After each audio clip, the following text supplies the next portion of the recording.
Προϊστάμενος Πειθαρχικού Συμβουλίου του Υπουργείου Παιδείας. Δεν επιμελήθηκε εγκαίρως της πειθαρχικής διαδικασίας κατά διευθύντριας του πρώην Δικατσά και η πειθαρχική δίωξη ακυρώθηκε λόγω παραγραφής. Οπότε δεν υπάρχει μόνο ανευθυνότητα, δεν υπάρχει μόνο έλλειψη των απαραίτητων, έλλειψη τεχνολογίας που ξοδεύτηκαν δισεκατομμύρια για να υπάρχει. Όχι μόνο πληρώνουμε πολλά άτομα τζάμπα για δουλειές που δεν κάνουν, αλλά όταν και μας μειώνουν ακόμα περισσότερο, τους δίνουμε ένα έτσι στο χέρι και συνεχίζουν να δουλεύουν. Θα δώσω και μερικά άλλα παραδείγματα.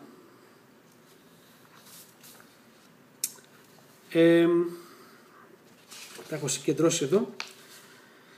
Μερικές περιπτώσεις από οργανισμούς τοπικής αυτοδιοίκησης.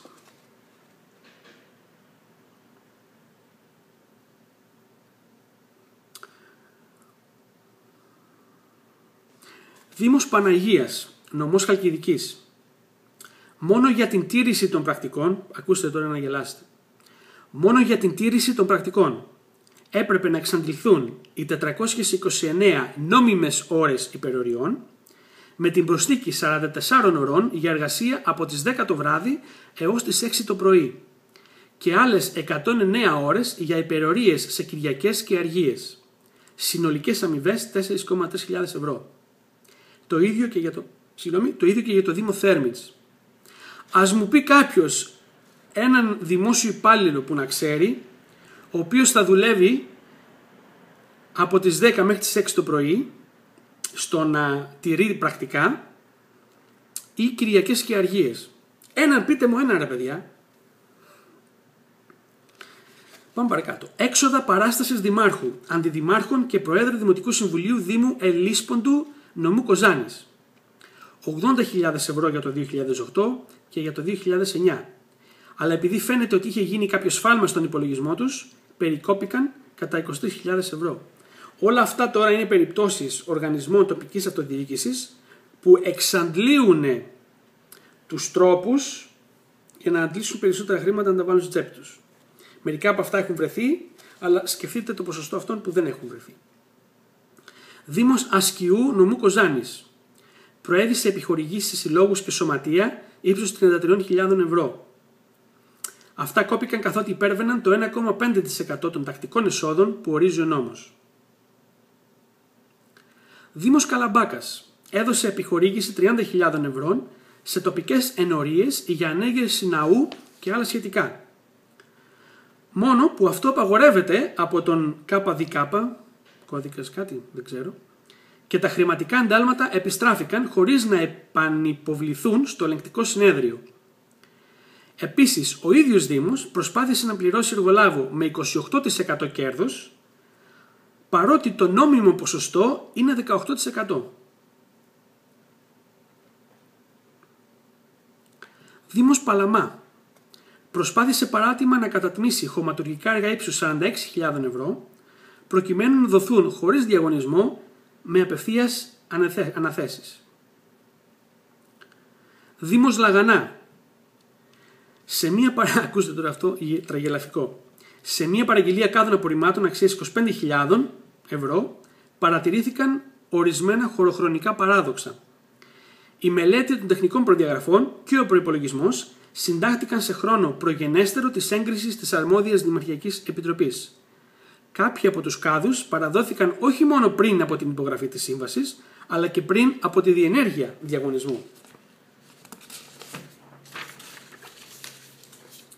Κάποιοι από τους κάδους παραδόθηκαν εκπρόθεσμα, χωρίς όμως να επιβληθεί το πρόστιμο στον εργολάβο και επίσης τα έξοδα δημοσιότητας δεν παρακρατήθηκαν από την αμοιβή του.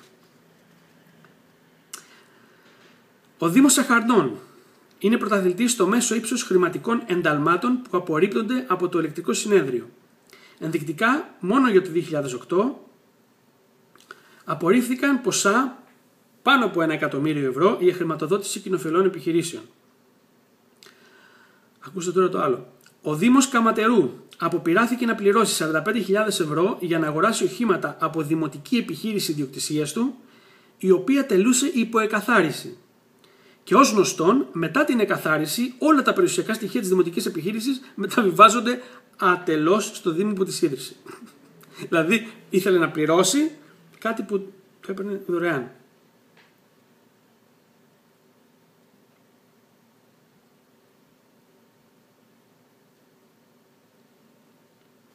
Ο Δήμος Αθηναίων πλήρωσε χιλιομετρικές αποζημιώσεις για τη χρήση ΙΧ εργαζομένων του συνολικού ύψους 169.000 ευρώ. Μόνο που αυτές οι μετακινήσεις δεν συνδέονταν με την επίβλεψη ή την υλοποίηση κάποιου δημοτικού έργου και συνεπώς ήταν παράτυπες. Δήμος Μαραθώνα.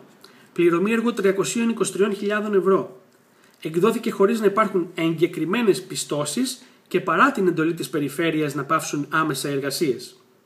Επίσης δεν είχε τα κατάλληλα συναδευόμενα δικαιολογητικά και το κυριότερο εκδόθηκε παράτυπα μετά την περίοδο κατά την οποία έγινε η πιστοποίηση του έργου. Δήμος Κορυδαλλού. Πληρωμή έργου 131.000 ευρώ. Δεν είχε πρωτόκολλο παραλαβής του έργου. Ο πίνακας εργασιών έγινε μετά από 2 χρόνια και περιελάμβανε μόνο την αμοιβή του εργολάβου για πρόσθετες εργασίες και μάλιστα χωρίς καμία έγκριση του Δήμου. Ο υπολογισμός δαπάνης είχε γίνει χωρίς περιγραφή εργασιών, χωρίς αναλωθέντα υλικά, χωρίς τιμές και χωρίς αντιστοίχηση του ποια δαπάνη αφορά ποιο τμήμα του έργου. Ακούστε παραδείγματα, παιδιά. Και λέω, ας πούμε, μερικά που είναι τα πιο μεγάλα ποσά, έτσι, αφήνω μικρά ποσά. Δήμος Καλυβίων Θωρικού. Διάστημα 95-99 πραγματοποίησε απευθείας αναθέσεις αξίας 1,18 εκατομμυρίων ευρώ, χωρίς να συντρέχουν οι νόμιμες προϋποθέσεις. Τα έργα αφορούσαν βρεφονηπιακό σταθμό και έργα οδοποιίας. Ακούστε εδώ να γελάσετε πάλι. Δήμος Μυκόνου. Προσπαθούσαν να αυξήσουν τους μισθούς των υπαλλήλων τους με πλάγιους τρόπους. Καταβολή σε είδος το 2009, 46.000 ευρώ για γάλα, τι φτιάχνανε, ριζόγαλο, και 76.000 ευρώ για είδη ένδυσης παρελθόντων ετών, χωρίς να συντρέχει κάποιος αντικειμενικός λόγος αδυναμίας για τη μη χορήγησή τους κατά το έτος που το προσωπικό το δικαιούνται. Κάλυμνος κατέβαλε 620.000 ευρώ σε εκκλησιαστικά συμβούλια ιερών ναών, χωρίς καν να έχει προηγηθεί αίτηση των τελευταίων, στην οποία να προσδιορίζονται πού θα πάνε τα χρήματα. Άλλα 250.000 ευρώ δόθηκαν παράτυπα για επιχορηγήσεις διαφόρων συλλόγων και άλλα 625.000 ευρώ για ενοικίαση μηχανημάτων, χωρίς να έχει πραγματοποιηθεί δημοπρασία. Και αφού βλέπουμε όλα αυτά, καταλήγουμε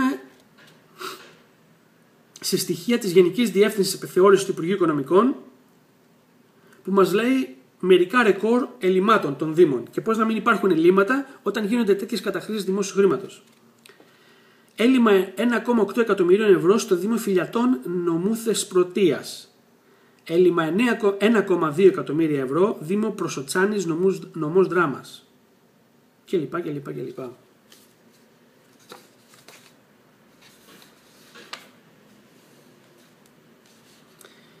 Και έχω χιλιάδες παραδείγματα, αλλά περνάει ο χρόνος και δεν μπορώ να τα πω όλα. Παραδείγματος χάρη, έχω εδώ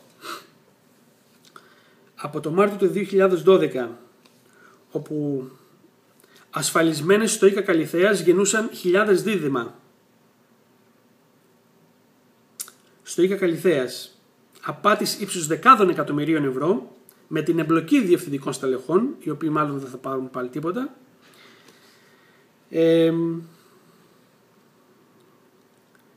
Περιπτώσεις ψευτοασφαλισμένων που πήραν επίδομα τοκετού ύψους περίπου 120.000 ευρώ για γέννες που δεν υπήρξαν. Ακόμα υπήρχαν γυναίκες που εμφανίζονταν να είναι βαριά άρρωστες και έγκυες ταυτόχρονα, παίρνοντας αντίστοιχα επιδόματα ενώ δεν συνέβαινε τίποτα και για τα δύο. Να πούμε για τους κοφάλαλους της Αλεξανδρούπολης. Να πούμε για την βιομηχανία επιδομάτων στους βαριά ανάπηρους.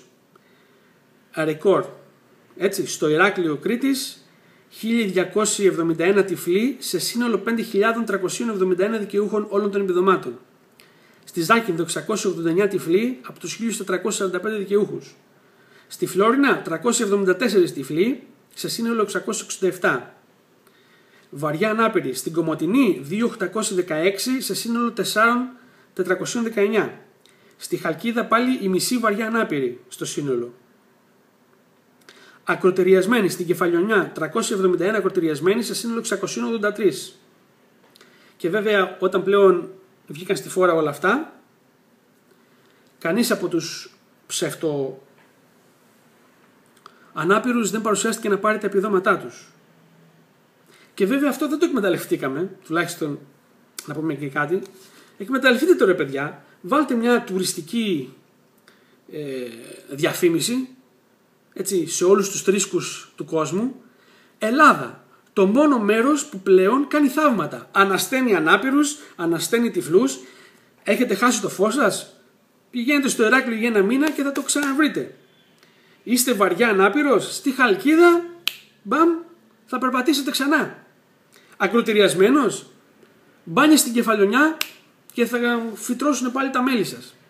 Εκμεταλλευτείτε τουλάχιστον να πάρετε κανένα χρήμα στα δημόσια ταμεία. Ούτε και αυτό δεν ξέρετε να το διαφημίζετε. Να πούμε για τους Ιωνόβιους 9.000 συνταξιούχους.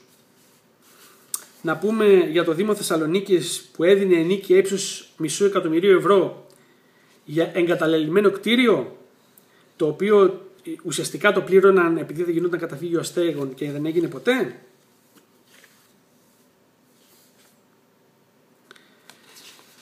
Να πούμε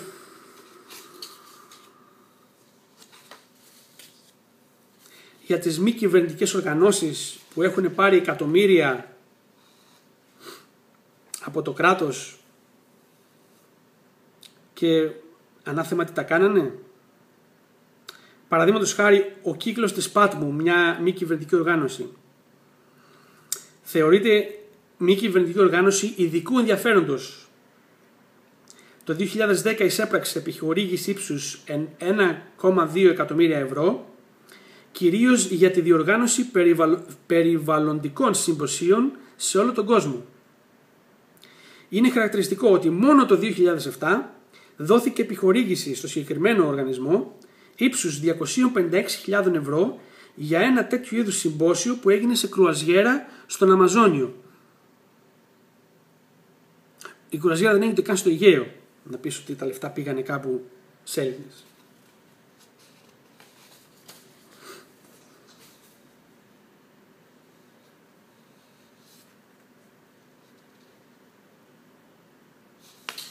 Να πούμε για το Αριστοτέλειο Πανεπιστήμιο, που η διοίκησή του έδωσε 8,3 εκατομμύρια ευρώ σε δαπάνες μέσω της εταιρείας αξιοποίησης. Ανάμεσά τους 30.000 ευρώ για την ανακαίνιση της πριτανικής τουαλέτας. Τι διάολο έβαλε στην τουαλέτα. 50.000 ευρώ για δημόσιες σχέσεις. Την ίδια στιγμή δεν είχε να πληρώσει το λογαριασμό του ΔΕΗ ύψους 5 εκατομμυρίων ευρώ. Έτσι. Δεν είχε να πληρώσει το λογαριασμό του ΔΕΗ, αλλά για να χέζει ο πρίτανης έδωνε 30.000 ευρώ.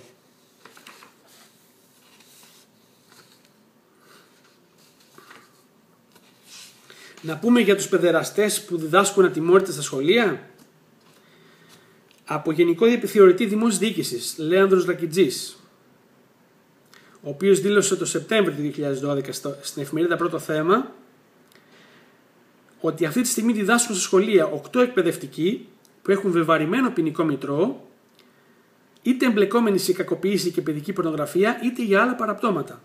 Συγκεκριμένα, καθηγητής σε σχολική ιστοσελίδα είχε αναρτήσει γυμνή φωτογραφία της κόρης του με ένδειξη «Εδώ τα βιτσιόζικα», παραπέμπτοντας σε ιστοσελίδα ροζ περιεχομένου. Η τιμωρία αυτού του καθηγητή: πάυση εργασίας για 3 μήνες. Καθηγητής προέβη σε ερωτικές πράξεις με μαθήτρια γυμνασίου, όπου δίδασκε, τιμωρήθηκε με προσωρινή πάυση 5 μηνών με πλήρη στέρηση αποδοχών. Καθηγητής που εμπλέκεται σε κύκλωμα διακίνησης παιδικής πορνογραφίας, τιμωρήθηκε με προσωρινή πάυση 4,5 μηνών.